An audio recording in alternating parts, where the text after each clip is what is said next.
این ابزارهایی که جهان استکبار ساخته پدر بعضیا رو در آورده وا. نمونهش همین فتوشاپ.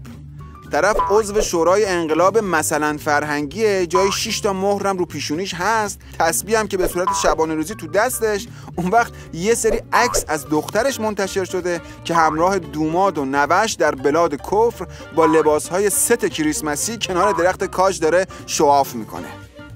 البته ابویشون اعلام کرده که اینا فتوشاپن و دختر من اصلا اهل این جنگولک بازی‌ها نیست و خلاصه دیوار هاشا.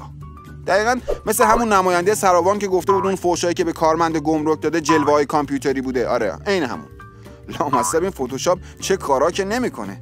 اصلا نصف رسواییایی که مسئولین نظام مقدس داشتن فتوشاپ بوده. مثلا اون 3 تا دکر نفتی که زمان مموتی غیب شد یادتونه؟ اونم فتوشاپ بوده. یعنی وجود داشتن ها، ولی خب با ترفندهای فتوشاپی غیبشون کردن. یا اون پولی که مؤسسات مالی اعتباری بالا کشیدن و یا آبم روش، در اون رابطه هم مثلا پولی وجود نداشته، فتوشاپ بوده. اون عکسایی که از نوه خمینی تو جنگل‌های برزیل منتشر شد و یادتونه؟ یا اون عکسایی که از خاوری رئیس اسبق بانک ملی تو کازینوهای کانادا پخش شد یادتونه؟ اونا همگی فتوشاپ بودن. اصلا میدونین چیه؟ هر رسوایی جدیدی که میبینید و میشنوین همگی فتوشاپن. هیچ کدوم واقعی نیستن. از دزدی‌های علمای مستقر در حوزه علمیه بگیرین تا فروش خاک و معادن مملکت توسط سرداران سپاه، خلاصه هر گندی که فکرشو بکنین همگی با هم فتوشاپن.